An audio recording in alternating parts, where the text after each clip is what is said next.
A nightmare that no parent wants to live through. Your toddler being diagnosed with a rare form of cancer, neuroblastoma. Each year, about 700 to 800 children in the United States are diagnosed with the cancer. The average age of diagnosis, between 1 and 2 years old. And one of those children just celebrated her 13th birthday this weekend in Henderson.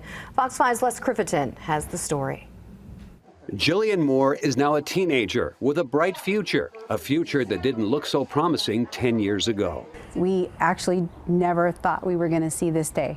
Jillian was just 3 years old when she was diagnosed with neuroblastoma, a child cancer. When the diagnosis was made, doctors started chemotherapy that night. And for the next 2 years, she underwent a series of treatments here and in Rochester, New York. Besides 6 rounds of chemo, she had 6 rounds of radiation, immunotherapy, multiple platelet and blood transfusions, stem cell transplants, and even a tumor resection. She's forgotten about the pain and the scars and the suffering. Pictures like this show the toll that the treatment took on her, and this picture shows the miracle of science and parents not willing to take no for an answer the day Jillian was declared cancer-free. This is Jillian with me back during her ordeal, and this is Jillian at her 80s-themed birthday party held on Sunday. I'm really excited.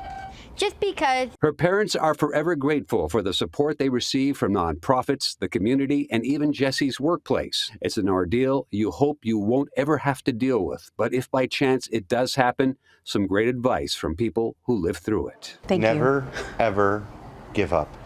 Keep fighting, keep believing in miracles, because they happen.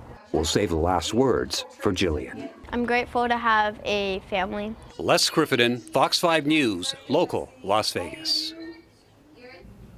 And the whole treatment process, while successful, did take a toll on Jillian. She has lost a lot of her hearing and has to use hearing aids.